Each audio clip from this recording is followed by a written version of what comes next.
Reality of a church kid, RCK, my mind stayed on Jesus, that's all turning, that's all straying. Got my nose in the word, always singing, always praying. The devil thought he had me, but the Lord came and grabbed me. I know, I'm young, I'd rather be in church than the club. Rather follow Jesus, set my mind on things from above. Walking in righteousness, living a brand new life. Just me and my Father walking in the light. Let's go. What's up, y'all? Welcome to the Reality of a Church Kid podcast. I'm Kayla Janae, and today is a very special episode because I have guests with me. So I want y'all to go around and introduce yourselves because they already know me, but let's just start from here and work our way over. All right. Well, my name is Mycah. I go to Trinity Harvest Church. Been knowing Kayla for about 3 years now, so just doing what I can to further the ministry. You know how it goes. Okay. Yeah. My name is Tashi, and I'm pretty sure I've been knowing Kayla for the same amount of time. And, yeah. Also go to Trinity Harvest Church, by the way. So. My name is King Thompson. I've also known Kayla roughly the same amount of time. I also go to Trinity Harvest Church. Something new, I guess. I also make Christian music. I guess I should have actually asked y'all a little fun fact about yourself. Hey, his music is tough. But you know what? Y'all should listen to his music. Listen to his music. He do be spitting. Exactly. Y'all go listen. Nothing too crazy. But you got to drop his link in the description. You know, Spotify, Apple Music, YouTube, Instagram. Hey, you got all that? I do have all of that. Hank. My boy official. He is official, so watch and listen, please. As y'all know, because I'm not going to go through this whole entire intro, this is episode 5. And as you know, we're here as young adults talking about real life issues, faith, everything that comes in between and everything. And as you know, this show is grounded in truth. And how we hold to that truth is Psalm 62, verse 2. And it says, "He alone is my rock and my savior, my stronghold, and I should not be severely shaken." Whew, that was a lot to say. But everything that we say here is grounded in truth because God is our foundation. So last episode, we talked about what is our purpose. You know, the difference between calling and purpose. But we're going to have to shift gears now. We're getting a little serious because we're in the midpoint of this season. And today, we're talking about stereotypical odds against us. Church stereotypes, people. And, you know, we heard them all. I'm pretty sure we heard them all. So we're going to do a little icebreaker. Y'all ready? Right. Yes, ma'am. Cool. It's called True or False. I said truth or dare. That was horrible. True or false? You want to do truth or dare on the podcast, man? I don't know. Let's say true or false. You know what I mean? Let me go ahead and get up from out this seat. No, not truth or dare. True or false? True or false? All right. Yeah. So the first one, I want to say this. True or false? Church kids wild out the most out of everyone, especially as adults. Is that true or false? Is that just open-ended? It is open-ended. Whoever wants to I'm talk saying false. first. I would also say false. Yeah. I would say false. It's pretty false, actually. Well, y'all think it's false. Well, I would say, and this is speaking from experience, I say it's false just because the fact that we are church kids, the fact that we've grown up in church, the fact that we may be children of ministers, pastors, preachers, whoever, right? That doesn't change the fact that we're still human and we're still children. We're still going to do childish things. We're still going to do adolescent things. We're still going to do adult things. We're going to make all of those same mistakes throughout the course of our life, but we've been unfairly held to a higher standard because we grew up in church or because we're a preacher's kid. And so on one hand, we do have a duty to be Christ-like, right? And be more morally upstanding and more Christ-like than the world. However, we still need that very same grace that's extended to Keisha and Lil Derek just because they didn't grow up in church. Yeah. You know what I mean? Oh, he just 17. That's what 17-year-old boys do. Well, I'm 17 too. I grew up in church, but I'm still 17 too. I mean, me and King can testify to this. It was growing up, we used to be little termites running around here doing stupid stuff, tearing stuff, as boys do, right? Yeah. But we were always, whenever the group would get caught, he and I were the only ones that would ever get in trouble because we're supposed to know better. Yeah. Or we're supposed to be better. We're supposed to do better. Your daddy the pastor. You ain't supposed to do that. Your daddy Deacon Ron. You ain't supposed to do that, right? When in reality, it's just a group of 8-year-old boys running around doing stuff that they really shouldn't be doing. Yeah. But, so I digress. That's why I say it's false. Yeah. Anybody else want to elaborate? In the grand scheme of things, as a church kid, there are certain things that simply going to church, you just grow up keeping with you. Even for the ones who stray away from the church and God, there's certain things that they just don't typically stick to doing that people who haven't been at church might not be as opposed to. Tashi, want to jump in? I know for me, especially with growing up as like a deacon's kid, I think to have like a certain expectation of what people expect, it's like people will always be like, oh, you're supposed to be like Christ.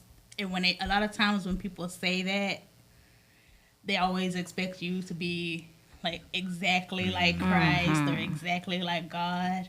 Yeah. When in reality, we are still humans. We make mistakes, and you can't always expect a certain level of expectations just because of who someone is, of whose parents you are.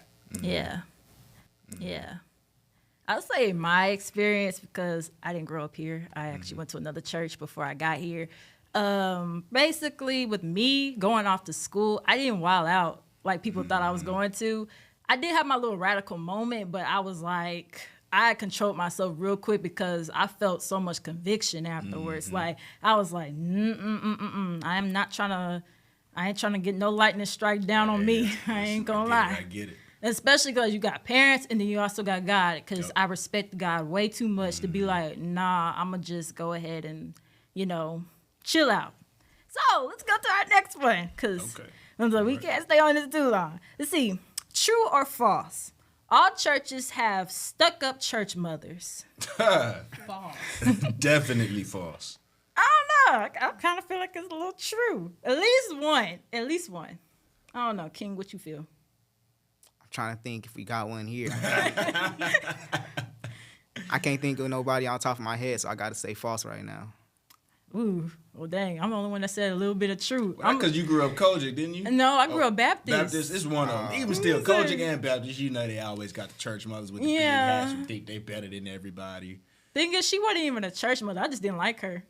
Oh, you just had beef with an old lady then. That's all. I just didn't like her. So you projecting your church hurt on it. That's what you doing. See, look. I'm like, no, because I'm playing.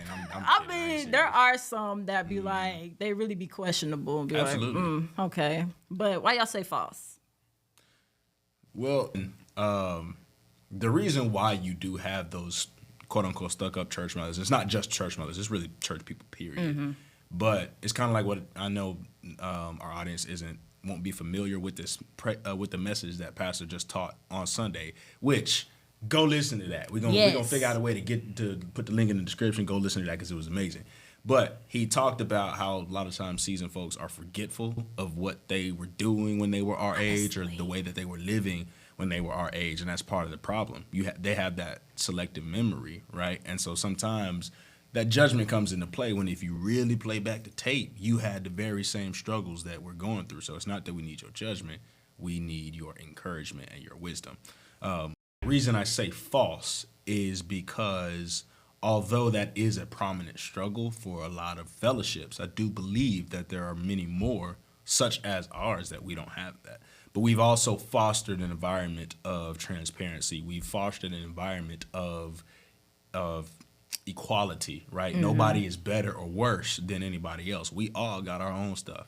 And I believe that, once again, that transparency, that is core to who we are here at THC. I believe that's why we don't deal, I won't say it's never happened and it doesn't happen, because people are still imperfect, right? People still gonna have feelings. But for the most part, we don't deal with that sense of entitlement or that holier than thou mentality. That's a good thing, because I grew up with that kind of sort of. That's why when I had went off to school, I was like, yeah, there's some people here who are very, very like those who are at home. And we also had like the whole thing like children are seen and not heard, because I grew up in an old school church. So I mean, some people held to it, and some people were like, "Hey, we want to hear your ideas." But yeah, that's a whole story in itself. Anybody else? I don't got nothing right now. Nothing. Okay, well, last one. True or false? I'm sorry, men, but this is kind of attacking y'all. Man, what we do? Man, I just I'm got so here. sorry. All right, true or false? Church boys are very flirtatious, especially the PKs and musicians. All right. See, look, you ain't hear even me had out, it. bro. Hear me out. Hear me out. Come on, Yeah, man. bro. We was just, we was cool till you asked that question. I'm sorry. All right. I know what the real answer to this is, but I want to hear y'all. Are we flirtatious or do y'all keep calling us sir? Uh-oh. Are we flirtatious or do I just look good? Honestly, It depends on the church you go to. it does. But I guess we got to give serious answers. yeah, I was like, it does. But I say it's false because honestly, most guys, they're not even here to actually like see who. Now, there are some who come to church just to see who's out there, but I think it's more so them trying to get their own lives right. It's just so sometimes you get those particular PKs and certain musicians who want to do extracurricular activities I'm about to say at school, at church. I've seen it happen. Yeah. Seen it happen multiple times. But I wouldn't. That's the downside to stereotypes. I know that's kind of the topic of this podcast. The downside of stereotypes is you group a large collection of people together. You generalize a large group of people, and you remove each person's individuality. Yeah. So you might have some preachers' kids who are more flirtatious people, but you also will have some preachers' kids who are not as flirtatious or maybe not even as social. And that doesn't take away from who they are as people, nor does it take away from the reasons as to why they're in church in the first place. It doesn't take away from their purpose of being there. It doesn't take away from them trying to grow in their relationship with God. It's just that one person is more charismatic than the other.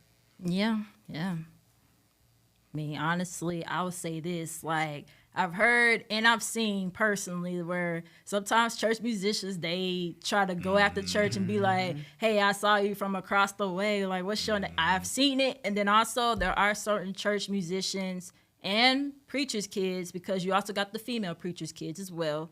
Like, sometimes they don't want to be bothered because they're always in the limelight anyway. So, yeah. But does anybody else have anything else to say before we move on to our first topic? Yeah, stop coming to church to flirt. Please, we do. That bro. part. It's. Let me be quiet. Uh-oh. No, you want to say something? You want to say We're something? gonna be here all day. Oh, We- okay. be here all day. Well, so we're going to get into our first topic. Why do church stereotypes exist? So why do y'all think they exist? Somebody else got to go first. I've been talking. I'm gonna keep talking. All right, so one reason I think they exist is from an outside view looking in, people have this conception of just Christians and Christianity as a whole, that Christians should act a certain way and do this, do that.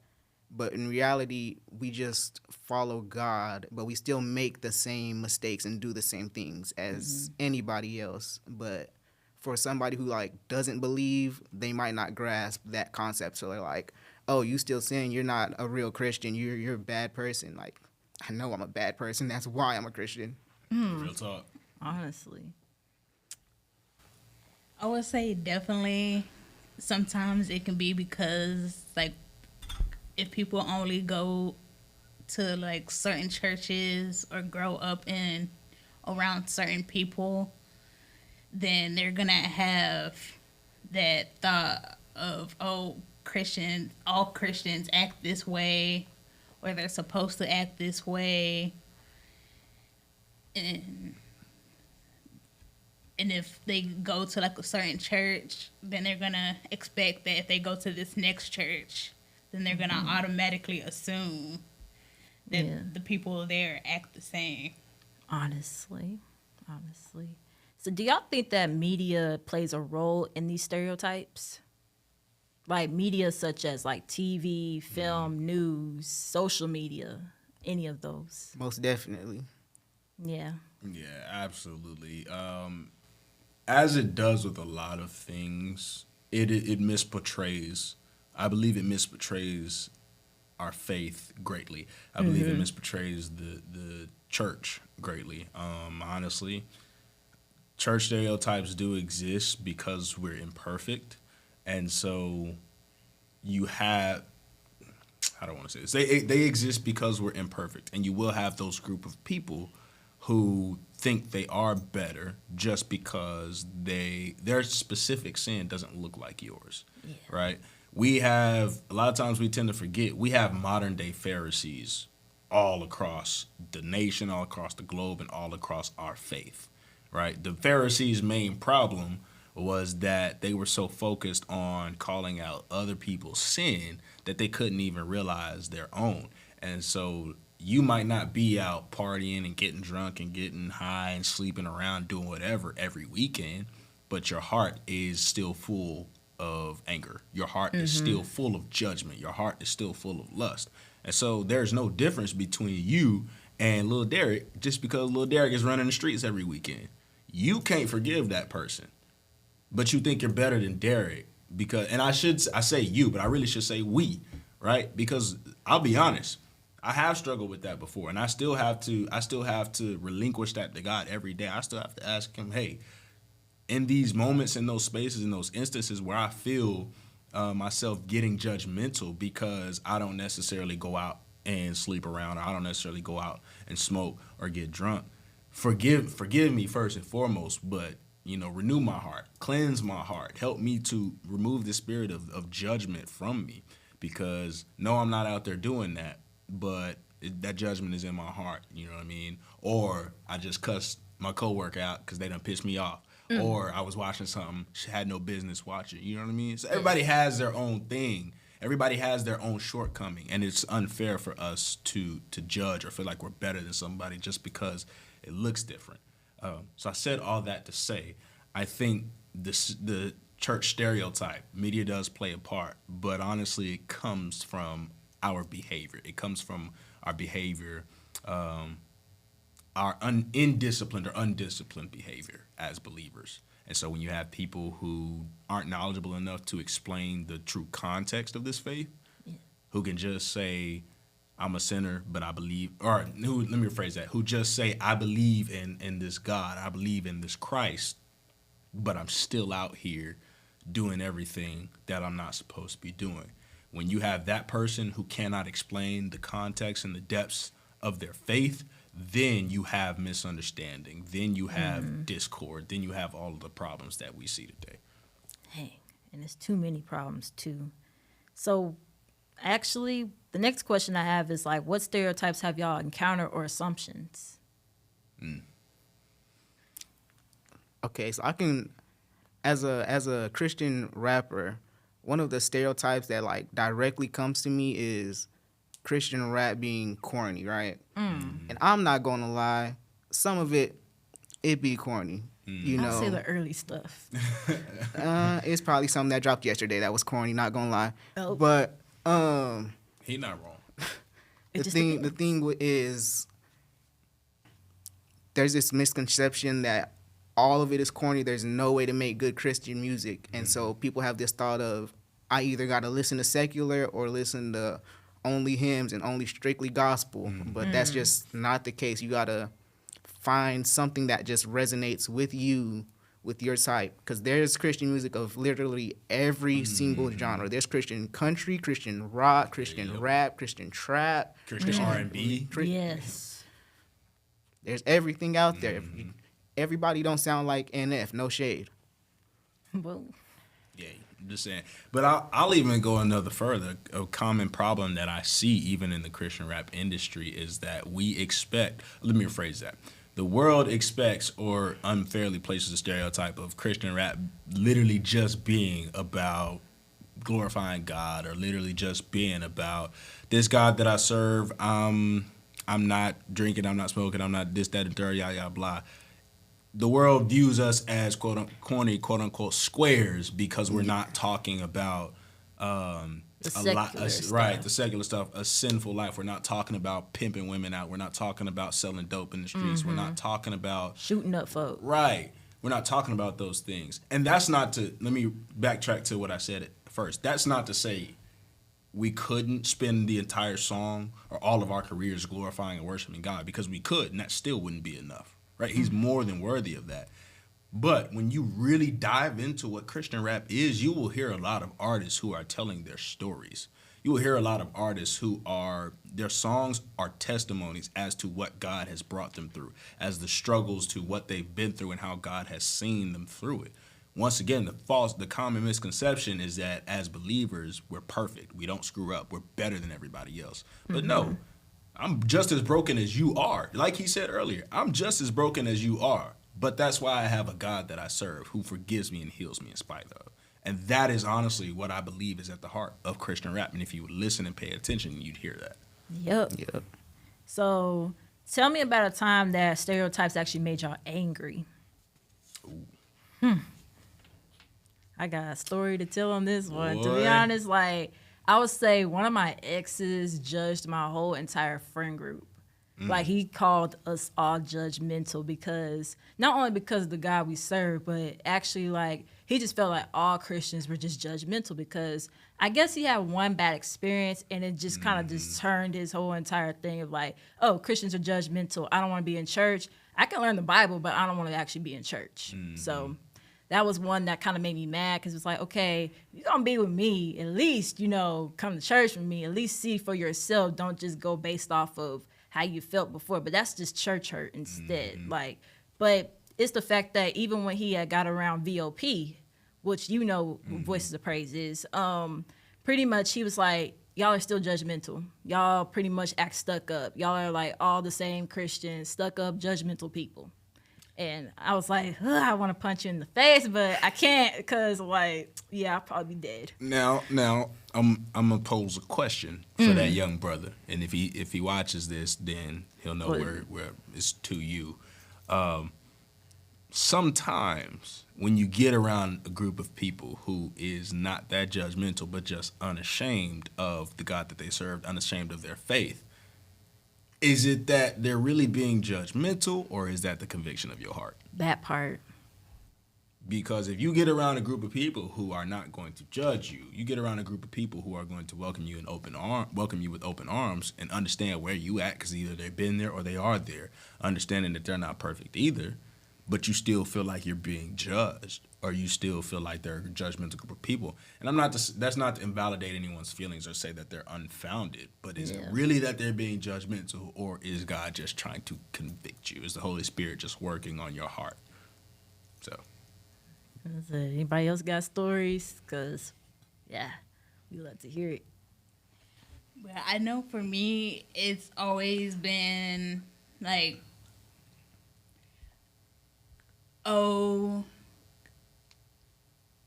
you always got to use like Bible verses to back up your stories, or how come you don't listen to this song if their lyrics say Jesus or God, which just because a song says something about Jesus or God doesn't mean it's a Christian song. Preach. absolutely. So, like, definitely, I know for me, like, I would say for my next episode that I'll talk on my podcast, one of the things I'm going to be talking about. What's your podcast called? Oh, yeah. That's what's it called. Okay, so my podcast is called God Talk Sundays, which Go listen. I usually go live. No, I don't do that. Which one? No. I got it wrong. Okay, it's the index and thumb. Listen, I don't do it, but okay. But yeah, I usually go live on TikTok at 2 p.m. every Sunday on it Shy 247. But one of the topics that I'm going to be talking about is how you're going to always look overly religious to people that are spiritually blind. Ooh. Come on. All right now. All right, Pastor Tashi. Okay. Might need to get her in MIT. That. I mean, I'm going to be doing it next, though. All right. Talk about it. So, yeah. No matter, even if you say stuff without, you can always say stuff without using verses and stuff. And people are still going to have that state of mind of, oh, it doesn't matter what you say. This is what I believe, so I'm going to keep believing it. Mm-hmm. So. Anybody else want to elaborate before we get to our next topic? I've been talking too much, so I'm stay quiet. All right. We got to get through the topics. Yeah, we do. Because this one actually is going to hit more personal because it's talking about how do stereotypes affect us? And the first question I actually do want to ask is, do you believe that the church has anything to do with how these stereotypes affect us as individuals? Do you believe that the church has anything to do with how these stereotypes affect us as people? I would say yes, in a sense. And the reason I say that is because I feel like we are broadly aware of some of the stereotypes that are labeled, not labeled. We are aware of some of the stereotypes that are attributed to us. That's what I was trying to say. Such as the holier-than-thou mentality, or such as the stuck-up church members, or, all the various stereotypes. And I believe that we clearly know and see. If we're aware of that, we clearly know and see that it is a perception problem. Yeah. Right? It's not a matter of what we believe, but it is a perception problem. And if we can't get people to see and understand the true nature of the God that we serve, the true nature of who Christ was, everything God leads with love. Having a superiority complex or having a holier-than-thou mentality or being judgmental, you're not leading with love. So if we're aware of this, then we should be doing everything we can that when we are out evangelizing, or even when we're in the church, just ministering, just conversing, having fellowship, doing whatever, we do need to do a better job of making sure that we are properly perceived, making sure that Christ is properly perceived, understood, and glorified. He can't be properly perceived, understood, and glorified if we're presenting a God that, let me rephrase that. Because when we have this holier-than-thou mentality, it is not that we're presenting a God that is better than, or a God that is better than everybody else. It's that we're presenting a specific set of people that are better than everybody else. And that is an elitist mentality that drives a lot of people away. So honestly, we need to humble ourselves and start doing a better job at, once again, leading with love and correcting that perception that, no, I'm not better than you. I'm just as broken as you. But this God that I serve has purified me. This God that I serve has loved me unconditionally, has cleansed me from unrighteousness. You get what I'm saying? Yeah. So I know there's certain groups out there that's like, they have this kind of like a condemnation type of lead way to get people to Christ. And so it's kind of like, yo, like, why are you trying to condemn me? And you're not perfect whatsoever. Like, you're just as sinful. But I'll say the church has I would say this, if the church will actually show some type of example on like social media or something, because I'll say Tyler Perry has done a good job with that, at least showing church scenes in his early career, if y'all some Tyler Perry fans. Absolutely. But, Glad you emphasized early. I'm about to say, we ain't going to talk about this latest stuff. The early Tyler Perry phase. The ending scene of Diary of a Mad Black Woman. God, like that's an real, at-home bro. staple. You know what I mean? But, yeah, I'll say that would actually like help out like the church stereotype as a whole, if y'all agree with me. You know? Absolutely. I mean, let's break that scene down from using Diary of a Mad Black Woman, right? I guess it was a Hollywood film. It was more for black people than Hollywood. Listen, Black Hollywood. We'll go with that. Black Hollywood. It was a Black Hollywood film, right? At the end of that scene, which, by the way, if y'all ain't seen the movie, go see it, because it really. I was finna make fun of Shamar Moore and them braids. I mean, well, yeah. Hey, Tyler Perry wigs was something. They was something a little questionable. Yeah. But if you haven't seen that movie, go see it. It really is a great watch. But at the end of that scene, you have the mother who was addicted to drugs. And she's coming into the church praising God. She's coming into the church convicted, broken, right, in pieces. But she used to have a beautiful voice. She didn't lose a voice, but she used to sing in the choir. She used to be an active member of the church. got addicted to drugs, and then that final scene shows her coming into the church broken in pieces and just laying it before God at the altar. And everybody who was in that church house knows who she was. Nobody judged her. Nobody thought anything. Everybody embraced her with open arms because they were so happy to see. You think the song "Amazing Grace"? I once was lost, but now I'm found. They were so happy to see her, who she had wandered away. She had gotten lost, but she's back home where she belongs. She's been found again. And if we could portray that kind of message, if we could portray that kind of feeling, if we could portray that kind of God, especially in the media, we would do a much better job at getting people to understand who this God we serve is. So have y'all ever felt like odd after someone made an assumption about y'all or they said some type of stereotype to y'all? Felt odd? Yeah, like y'all felt like odd, uncomfortable, anything. Like, has that ever happened to y'all? Okay, so for me, I've definitely felt odd when like people ask, oh, do you believe anything? And I'm like, oh yeah, I'm Christian. And then they start talking about like, oh, I thought Christians weren't supposed to have nose piercings, tattoos. Lord. Stereotype. Lord have mercy. I hate that. Because, like, with having a nose piercing and a tattoo, it has nothing to do with me being Christian. And one of the deacons at my old church then pulled out Leviticus. And It's always Leviticus, bro. It's always. It Every is not time. just them. It's people out in the world that do that too. Yes. Oh, you ain't supposed to have a sleeve because you Christian. You ain't supposed to have your ears pierced because you Christian. Like, man, I'm fly. Stop right? hating. That's what I'm saying. Quit hating on the drip. You know what I mean? But honestly, the Levitical law, was it there? Yes, but that wasn't applicable. That's not applicable to us. And this is why it's so important to read in context. Under the new covenant, we are no longer bound by the law. What is the new covenant? The covenant we have in Christ, right? Christ freed us from the law. He says in Scripture, I came not to abide by the law, but to fulfill it. Right? I'm paraphrasing, so it's not going to be verbatim. But I came to fulfill the law, right? So that law was given for a specific set of people, right? That law was given by God to Moses to give to the Israelite nation back in whenever that was. So I don't know the time period off the top of my head. you didn't learn that at MIT? I mean, we're going through all the things, but I can't think of the actual dates. It might have been like I would get it wrong if I tried.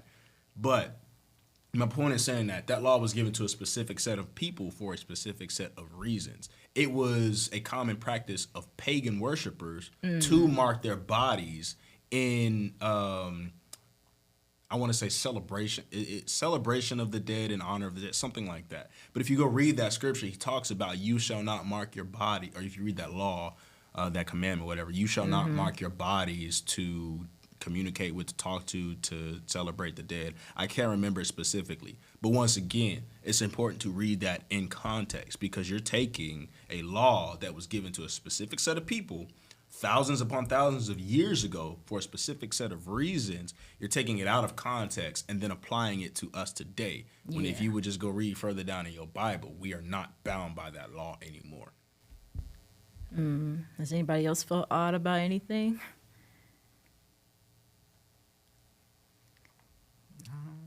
No? Uh-oh. I mean, I got plenty of stories to Oh, share. I but got once plenty again, of stories. we're going to be here We all could day. have stories, but yeah, it's gonna take too long. So that's what I'm saying. But if you were to educate anybody about being a church kid, what would you clear up first? What would I clear up first? Ooh, that's a good question. Is this specific to church kids or people, period? I would just say period. Like, we all grew up as church kids, but what would you like tell somebody that's like, oh, you're a church kid? Like, What that mean? yeah. I've always tilted my head at that question. Oh, you grew up, you a pastor's kid? When they say it with that inflection in their voice, it's always like, let me back up, let me back away. We can't do this around him. Which, on one hand, that's good because you don't want people to feel comfortable participating in sinful activities around you. But you want that to be from a place of you are living a life for God, that they realize this is not something we can participate in around him, as opposed to we can't participate in this around him because he's going to judge us. Yeah. I think that's the difference. I think I experienced that too as a deacon's kid, but nobody knew I was a deacon's kid, to be honest, because I never said anything. But they just knew that I was a church girl. And it was like, oh, you're a church girl? Like, what you doing at this party type situation? I was like, dang, can I not? But honestly, being a church kid, I would say the one thing that I would clear up as a misconception is that we mess up too. Absolutely. And we are human too. And honestly, I feel like a lot of people like to just, see, oh, there's a cross on your, let's say you got a cross tattoo, cross necklace, cross earrings, don't matter. You're wearing a cross somewhere and they automatically just like repel from you because it's like, Now, it could be conviction. Let me go ahead and take my earrings off. You ain't got to do all that. But my cross reflecting you. Go ahead, stay away.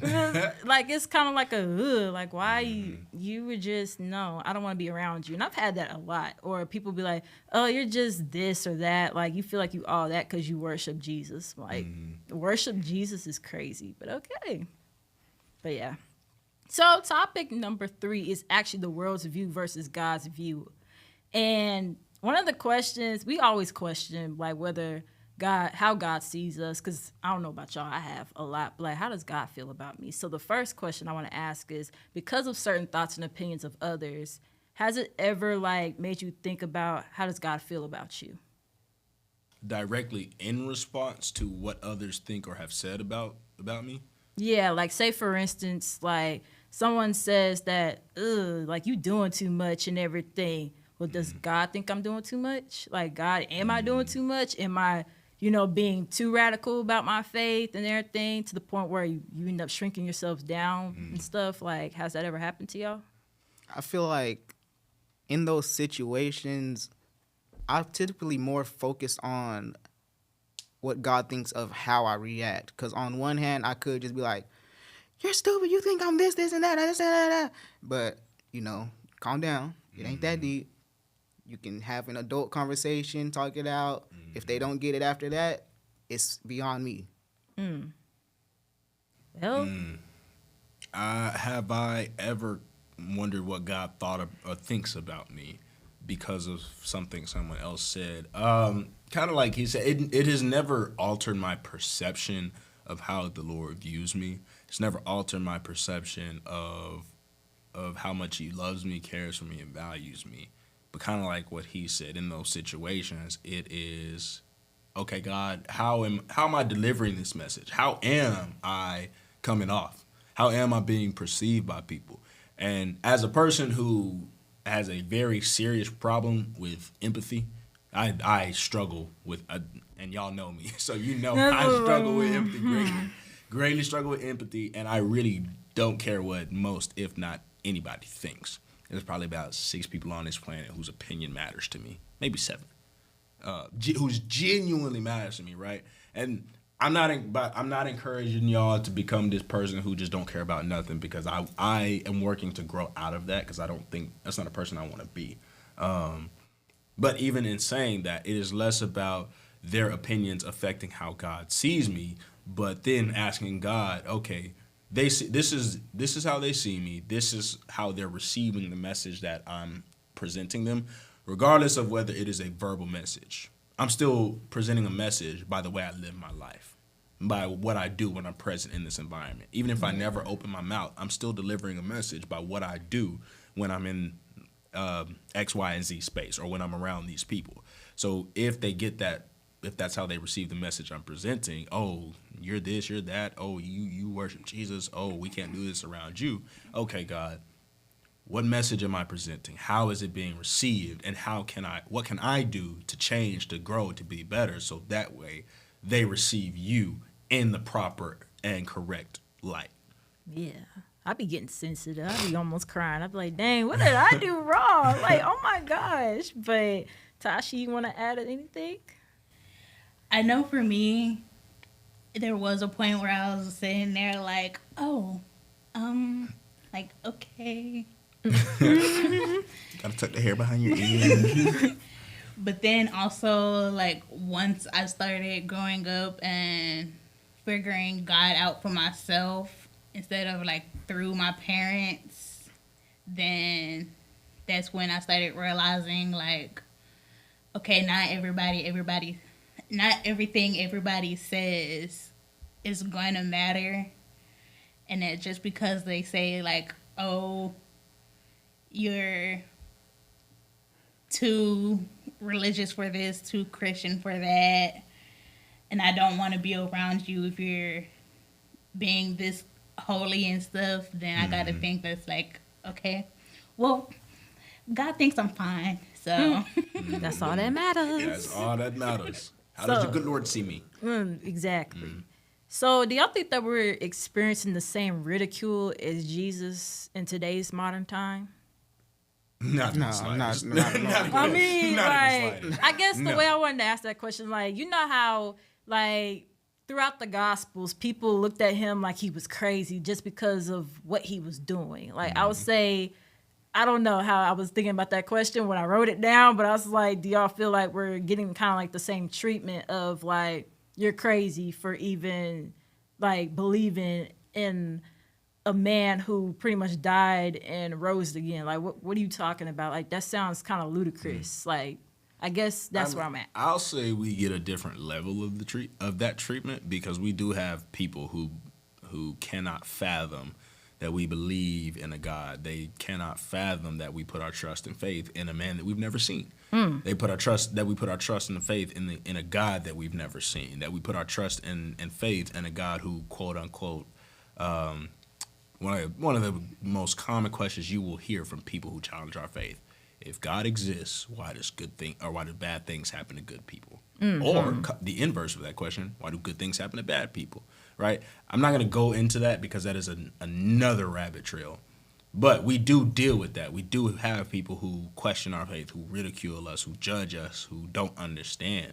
But I don't believe it could ever rival what Jesus went through. Oh, no. You had people. This man was performing miracles on the regular. You had people who would witness these miracles, who would hear about these miracles, and still deny that he was the Messiah.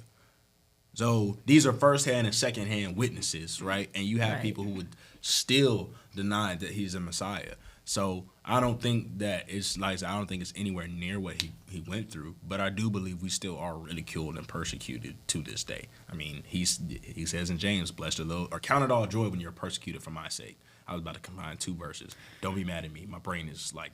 Hey, we paraphrase on this show. Do you understand me? We use the Bible as an aid, but still. Yeah. Anybody else want to elaborate? I will say that, like, people be having all kinds of insane thoughts when it comes to what we do versus what Jesus does. And then again, how people like be taking Bible verses out of context. Oh my goodness. Especially when people be like, oh, you doing this? Jesus was out there flipping tables, and you really want to believe in somebody that was walking around flipping tables and stuff? If only But, like, you knew what happened. Man. If you read a little bit before that and a little bit after that, then you would see why he did it, because he wasn't just going to people's houses and just flipping tables over. Oh, you're making him seem like he angry. I'm like, oh my gosh.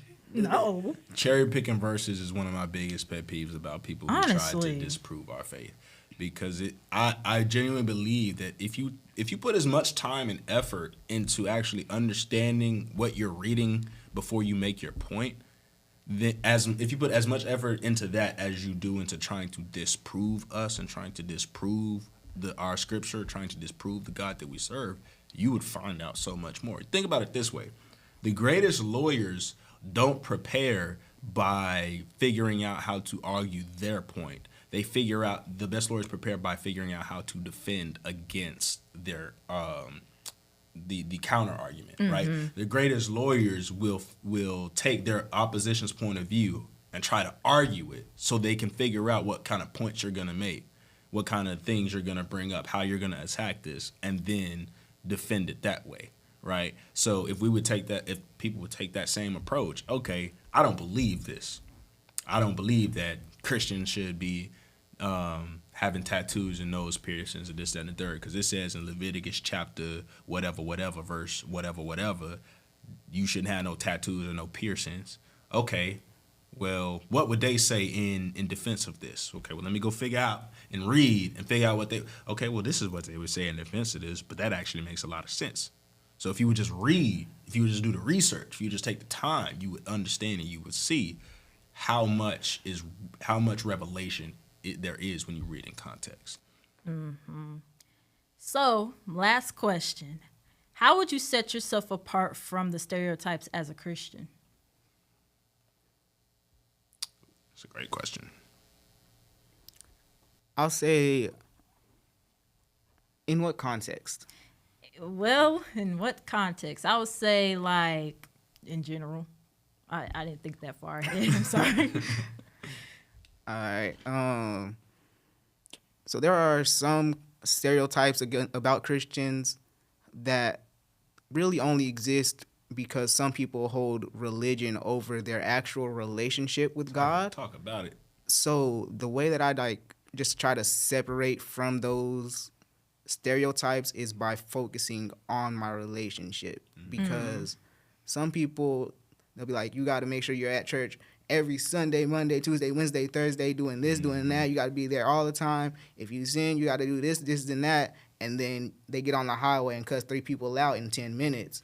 And now you've just completely misrepresented Christianity as a whole. But from the whole world's point of view, that's what Christianity is, versus if you just focus on your relationship, they're like, oh, they're really calm, relaxed, laid back. I can kind of see why they stick to God. Like, I see it. Even when things go bad, they don't freak out.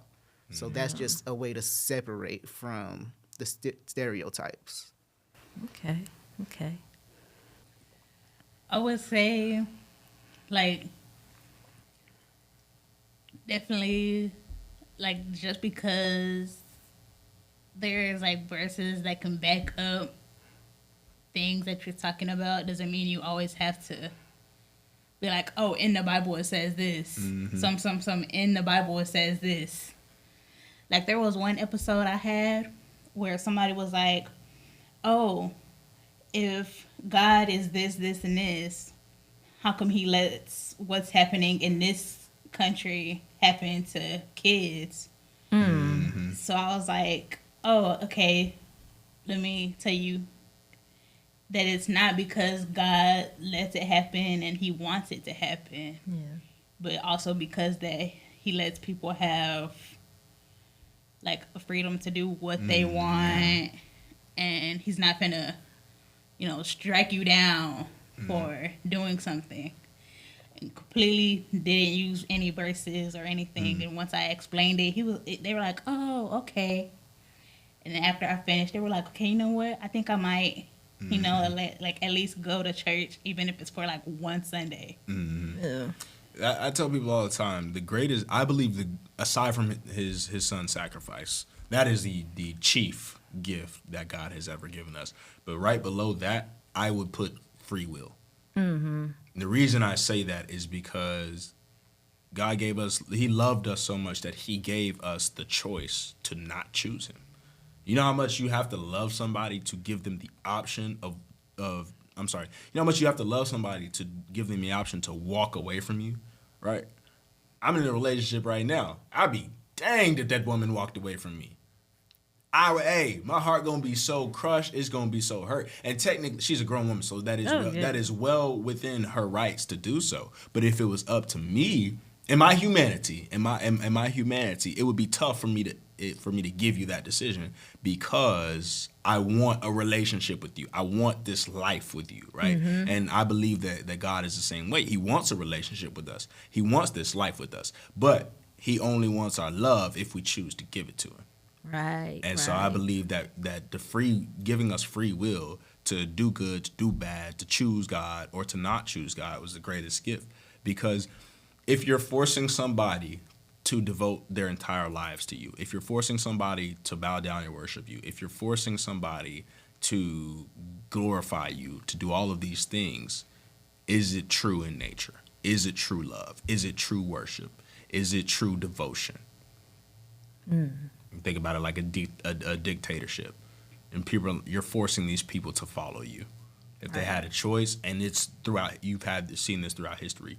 dictators almost always fall, because you're forcing these people to go along with things and policies, just forcing these people to do things that they don't want to do, right? And I think it's kind of the same way with God, when we have the opportunity to choose him. And I believe that's what makes it so much grander, so much better. God, I have the opportunity to choose you.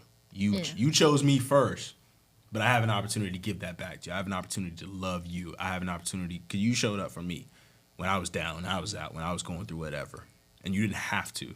I deliberately chose to go screw up and do whatever. You still chose me. So I turn right back around and I give that back to you. I think that means so much more, in my opinion. I wasn't supposed to go down that rabbit trail. That's why I was like, well, we just gonna keep on talking because you was cooking. But what are y'all takeaways of today's episode? Takeaways. I just finished talking to somebody else. I got to talk. I feel like I'm dominating the conversation. It's all right. That's normal. Well, you didn't have to say that. I be trying to let other people talk sometimes. But you can't help it. That's all right. So That's all right. it just don't go so well. One of my takeaways is, while there are a lot of stereotypes about Christianity, the church as a whole, and growing up in a church, there are also a plethora of ways to maneuver around those stereotypes in a healthy way that still spreads the love of God. It's okay to be yourself instead of trying to be somebody that you're not, just because this group of people aren't Christian or showing that they're Christian. But you can always find other people, whether it's however, through social media, going out. Like, obviously, you don't always gotta find friends inside the church. So, but I mean, if you want to do that, cool. But I would say my biggest takeaway, and it was from the question you asked before I went down that rabbit trail. How do you try to avoid those stereotypes that are unfairly placed upon you? When I was thinking about that, and I was thinking about how I was going to respond and how I do my best to walk that out in everyday life. I mentioned it somewhere earlier in the podcast. Transparency, remaining transparent and honest in everything that I do. If I can remain transparent and honest about the God that I serve, remain transparent and honest about the failures I have, the shortcomings I have, the sins that I commit, right? If I can remain honest and transparent about how broken I am, about how I was so destitute, in need of saving, in need of love, in need of mercy, in need of grace. Because that's a common misconception a lot of people have about church kids in general, but especially pastors' kids. Oh, you a pastor kid, you don't mess up, you perfect, you don't do this, you don't do that. No, bro, that's wrong.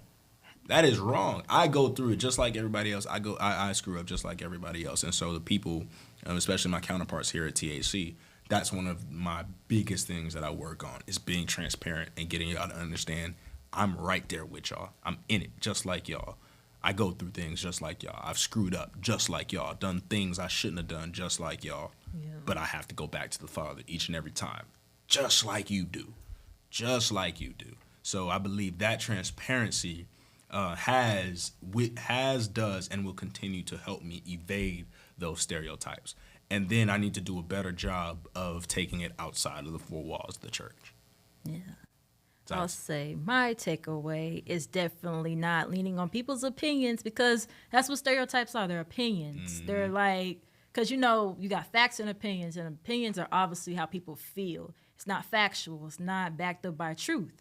And one thing that I really, really, really hold myself to is truth, because, the word is true. So, yeah, that was my takeaway. Don't allow stereotypes to get you down. Pretty much, like, stay true to yourself, stay true to God, and pretty much just follow what the Bible says to the best of your ability. Like, live righteously. Don't sit there and be like, oh, well, if this person hates me, then the world hates me, then God hates me. That is not true. In fact, God loves you in spite of your flaws. And that was my takeaway of all that. So that concludes our episode, y'all. Like we Indeed. Thank got you for through having it. me. Oh, we can look off that. Oh yeah. Because I'm like, oh yeah.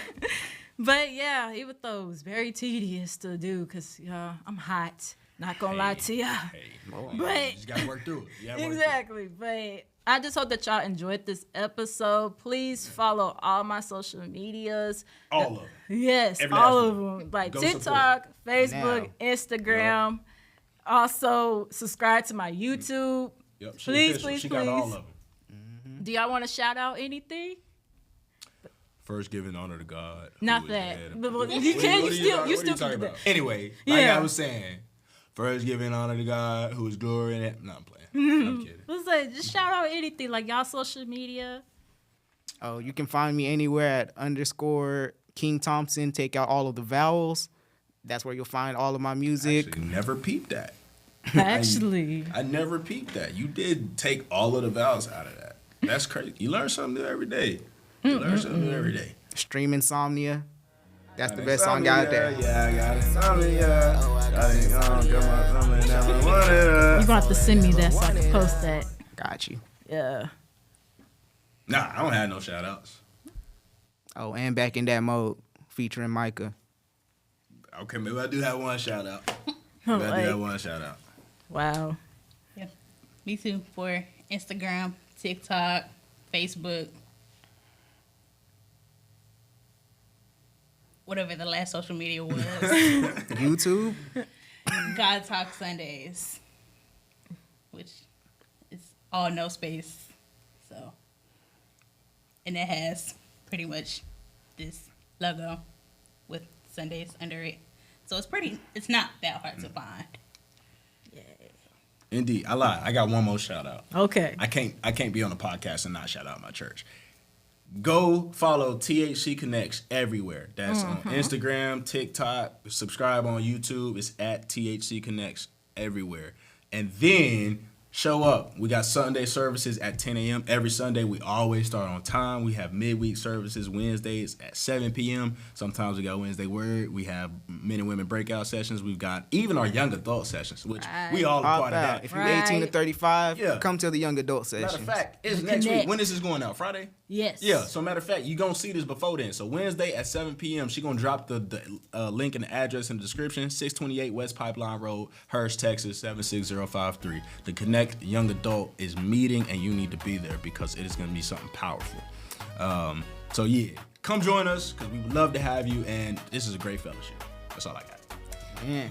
Thank y'all for watching. I'll see y'all next time.